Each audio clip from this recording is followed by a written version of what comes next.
Hello, it's Jakob from FMDX. I just got a package. In there there's some fabric and I will try and make my own ultralight tent, PV tent, kind of a very small tent.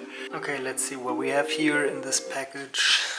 We have this 25 gram per square meter mosquito net. I wanted some color because most of the other things are gray. We have these yellow straps, some blue lining, the tent poles, some yellow cord, line locks, a zipper, 36 gram per square meter.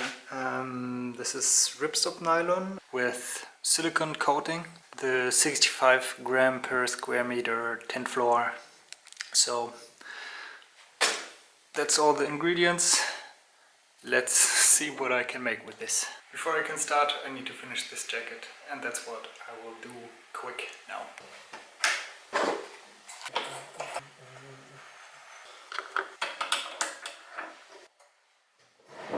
I'm a real amateur with sewing machines, so don't judge me.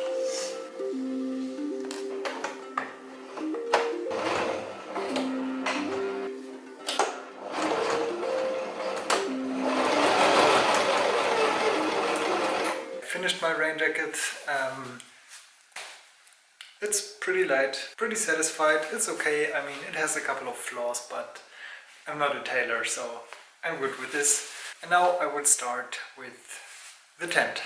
Actually, it's not really complex. It's just big, like a lot of material, and that makes it complicated. It's not more difficult, I guess, than making a proper bag or this rain jacket. I don't know. Maybe it's a lot more difficult than I think. I will see. I hope I can get this done. Finished the bathtub floor and the top part, and now I somehow have to attach everything together. Now the difficult part starts. At the moment it's pretty annoying. I have a problem that I can't put enough tension on the fabric because it's so big, everything. I don't know. Right now, I mean, the seam, the upper one looks like this. I would like to use longer seams, but I can't with this sewing machine, unfortunately. That's the longest seam length. I mean, this is how it's supposed to look. This is how it looks. That causes me a lot of trouble at the moment. Okay, I found the mistake. That's mainly on me being inexperienced with these very light materials, and I think I even found this out once with the superlight backpack that I made, that it's better to have the thinner material on top so you can like control it, and that's why I got all these wrinkles in the seam. I will keep going and see how it's going later. Doesn't look like much yet, but I attached the top part to the bottom part. Now I'm sewing in the sides. As always with sewing stuff, it looks really bad until short before the end. I just put one of the tent poles in. It's even too long. The tent pole is even too long now. So it doesn't really work out now, but that's how it looks now. I am about to sew this zipper on. Sewing the zipper in will be one of the more complicated parts, but after that, I mean, I have to finish a couple of details, like attaching the lines, shortening the tent poles and stuff like that, but this is the last difficult part. After that, it's more or less easy stuff, and then I should be ready with this tent. Let's see.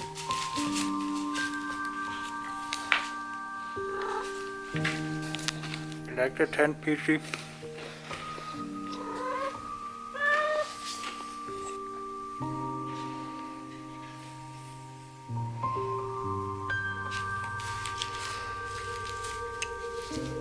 She just wants attention.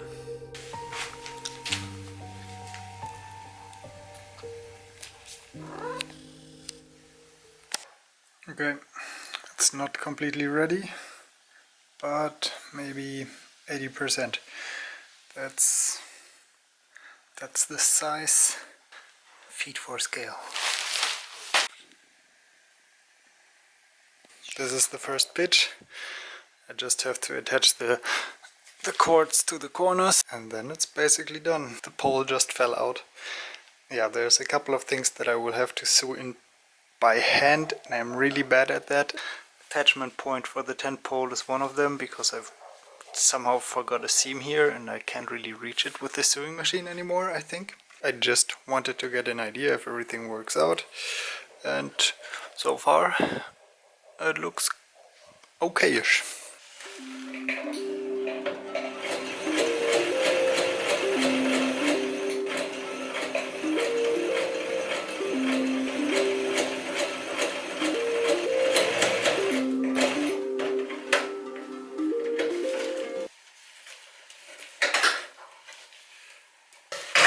I'm just doing the last seams on the tent. I made a couple of mistakes that I now have to try to fix in a way. Some were really stupid. Anyways, I'm optimistic that I'm able to fix them somehow. It won't look pretty on every seam, but it will work in the end. I mean, it already works, I guess. So I will fix this now, then go out, pitch the tent and show you the result. Okay, let's check. It's basically everything on there. 386 grams.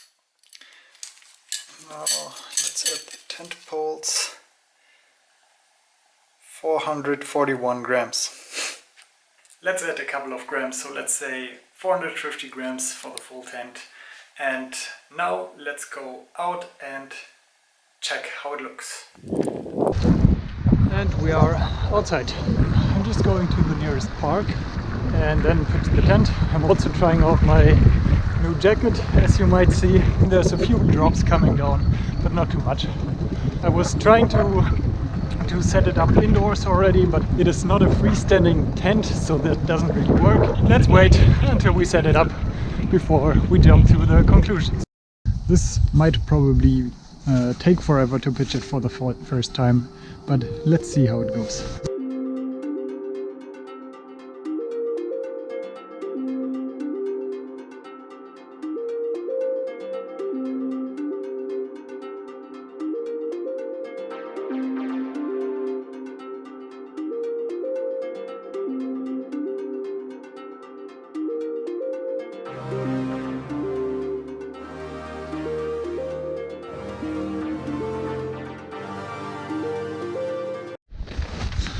Okay, this actually went a lot quicker than I thought. I mean, it's a super simple setup also. Unfortunately, I forgot to attach one of the cords to the attachment points.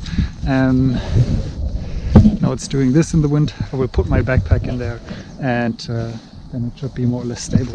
We'll just go to the other side and pretend like everything looks fine. Way better.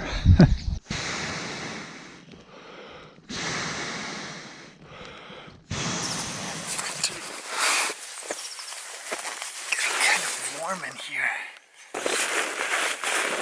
I fucked up one seam that just opened when I pitched it, but nothing too bad. I can fix this quite easily. I will show you how it looks inside.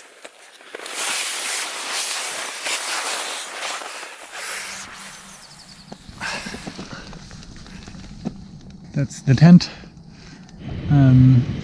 Looks quite okay. I mean, this side is coming in all the time because of the attachment point. Also, I didn't set it up completely straight, seems like. As you can see, it is pretty small. I also brought my mat to get a realistic opinion about how much space I have here. I think it's okay. Let's put it like this. When I want more comfort, I will go with my hammock anyways, because it's just way more comfortable for me to sleep in a hammock. I mainly made it for ultra cycling purposes or for fast and light adventures. It's way easier to find a spot to put it up. You don't need to find trees in the right distance apart from each other, and that was sometimes a little bit annoying on the last trip, also because maybe my cords were a little bit too long, too short and too stretchy. But with this tent I can mainly set it up almost everywhere. It's faster to set up, faster to pull down, so this is what this is for. It's not built for comfort, it's not very high, I can't sit upright in there. properly. It's high enough so I can deflate my sleeping pad in there and do a couple of other things like pack and get dressed. It's better than just taking a BV, also condensation wise, but of course it's not a super comfortable tent. Yeah, this is what this is for. I will test it, use it a couple of times, and then maybe I will add a couple more things to it. I'm not sure yet. I didn't add real doors, as you can see. I have these overlapping things where I might also need attachment points so it stays in place when it's windy, because it's already so small, and when you set it up in the right place there shouldn't be any rain entering in there. That's why I left out the doors. I constructed it in a way that it would be easy to put together and I don't have to sew too much, and I don't have a seam up here where I really would need to seal it. That's a reason also for the size. My first plan was to make it slightly bigger, but only like 5 or 10 centimeters more head height. Here where the tent pole goes, somewhere here it opened a little bit, and I actually wanted to double the seams here. Other than that I couldn't find any major mistakes anymore other than attaching the cord in this corner. Yeah, I don't know. I hope you like this kind of crafty videos, even though it's a cycling channel. If so, give me a thumbs up, tell me what you think about the tent. Probably a lot of you will think it's not really a tent and more, I don't know, maybe a tarp tent or something. That might be a good word for it, a tarp tent. Yeah, then tell me what you think about the tent. See you in the next video and goodbye.